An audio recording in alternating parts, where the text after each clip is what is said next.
Alright, so we got a situation here that we've had a couple different people run into at different times in our past few regattas. So I thought we should probably kind of take a look at what this is and what's the best way to deal with it. So the term for it is called sailing around the world, and let's look at what this actually is, what's happening. Let's look at what exactly happens to a fleet if a lift or a header comes by. So we have our wind here. It's starting coming straight down the course, straight from the windward mark down toward the start line. And all our boats in this example are going to be perfectly even going upwind. So if blue were to tack over, they'd meet bow to bow with the green. If green were to tack over, they'd meet bow to bow with red, so on down the line. So this blue boat is not in front of any of the other boats, neither is the green or the red or the yellow. They're just all perfectly even, right? So that's going on now. Now let's say we get a little bit of a lift here, right?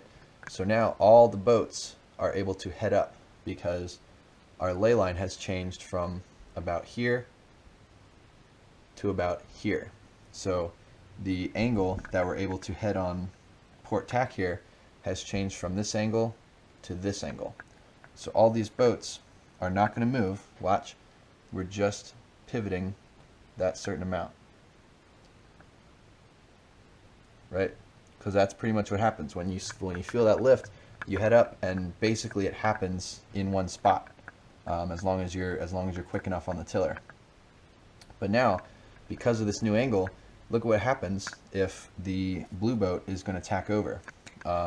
Just so we can see this easily, let's draw up what our ley line looks like right now. Right, so these are kind of the angles that we can sail on close hauled. We see on port tack here, we look like this.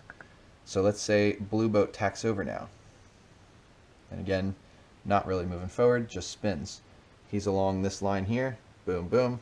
This is his starboard tack angle that he can sail on. If we look at this now, kind of take a step back, the blue boat is definitely behind the yellow boat. He's definitely behind the red boat.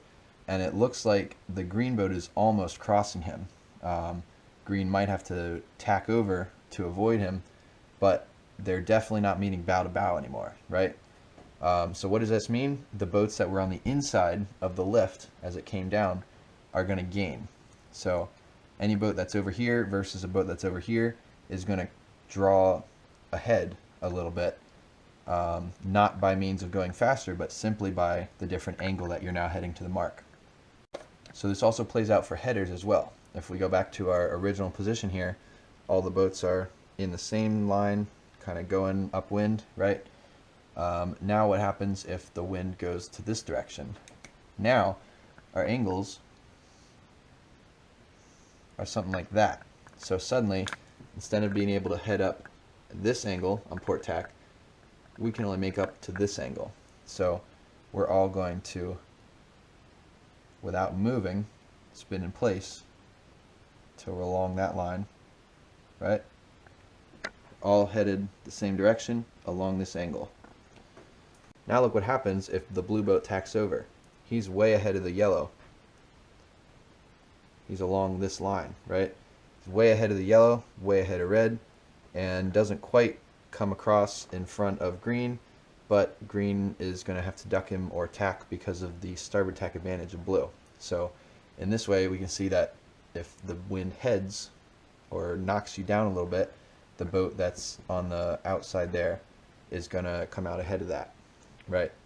So that's kind of our basic geometry here, what a lift does to you, what a header does to you, and using that knowledge we can kind of go back into our explanation of sailing around the world. So let's say we got some boats sailing upwind. Let's say we're the green boat in this situation.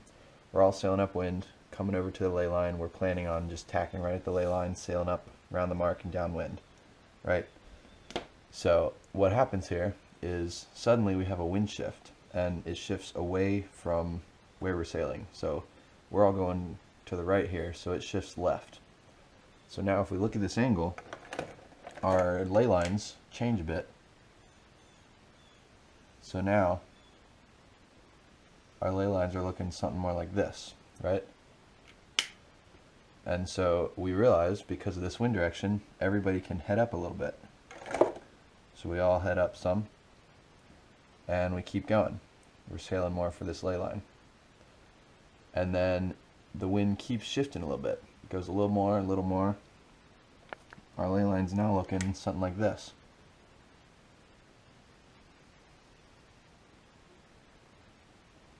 Right, so this is kind of a rather specific scenario, but you will see it happen sometimes. So we realize now we can head up even higher, and everybody's heading up higher. And we've been sailing at the same time, right? So we're somewhere over like this. And look what's happening to us is we're gradually sailing higher and higher, and we're kind of clocking a circle all the way around the mark. And eventually you get to a point where you just have to tack back, but you're so far headed that you might have to go way up here to be able to tack back. Meanwhile, all these boats that were on the inside have just sailed right up to the mark and are tacking around, and you've lost a whole bunch of places. We had it happen here at SCC at a regatta. We had it happen up at Oxford at a regatta. And it's kind of annoying when you're out here on the right and you're just watching these guys on the inside get lifted straight up to the mark, and you keep getting lifted and lifted as well, but you're out here. You can't get back to the mark without tacking and taking a huge header that's going to put you behind these guys, right?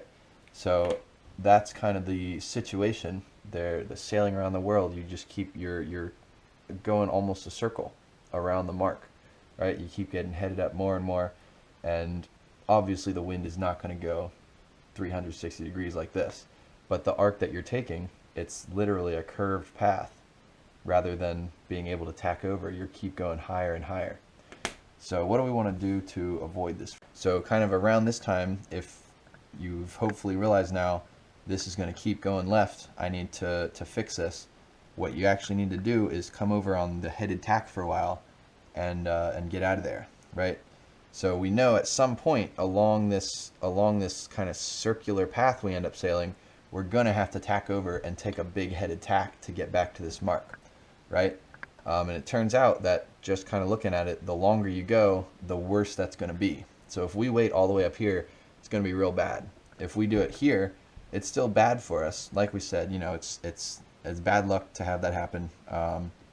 Can't really minimize the chances of that happening, but what we can do is minimize the bad effects from it happening to us. So what we're going to do is just tack over as soon as we realize that it's happening, right?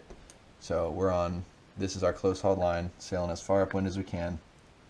This guy's sailing along, and we're definitely not looking as hot as we were before, right?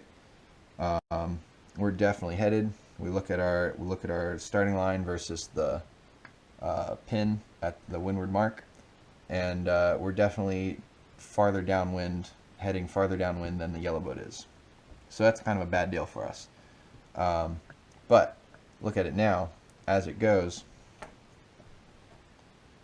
If we're still here, this boat probably doesn't quite cross us there. So we might be able to pin him back. He might have to duck us. So at this point, we look like we're hopefully still in kind of a controlling position, right? And so we continue on the headed tack, and if he tacks over and right in front of us, then we've got him here. We can go back later. If he ducks us, then we can tack back and stay with him. But at least it gets us back to be able to control him, right? Instead of letting him get away with this huge lift. So let's go back real quick to where we were before, right? So we're back to square here. Wind's coming straight down. Black ley lines sailing along. Green boat's definitely ahead of the yellow boat, right? Now we start coming left again. Go to our pink ley lines. We head up, and let's say this time we don't realize it as quickly. So we keep sailing along. Yellow boat's gaining on us all the time. Every time we do this, and it keeps going. We don't catch it in time. We wait till we've really started shifting. Boom.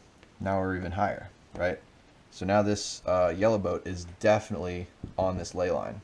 This green boat is definitely way below the ley line. And if we kind of look at the angle, kind of forget about the start line, about this course, cut off the bottom, and just go by the wind, We'll orient ourselves here. Yay for head cams. And now look at this. Same angle, pretend these are the black lines from before. Now it's very clear that this yellow boat is a good distance ahead of the green boat, right? So we continue on our merry way, and we get up here, and all this time green's like, oh gosh, I really hope that the breeze comes back to the middle so I can get up there. Well, at this point it doesn't really do you any good. Let's say it does go back, right?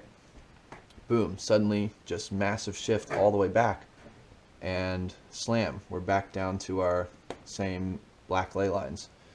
Well, your green boat, if you're watching carefully, then you'll see immediately you can tack over, right? Or maybe you come down a little bit and then tack over. Either way, as soon as you see that breeze come back, you're going straight over. Look at the ley line though. We are way, way above the ley line. So all this distance here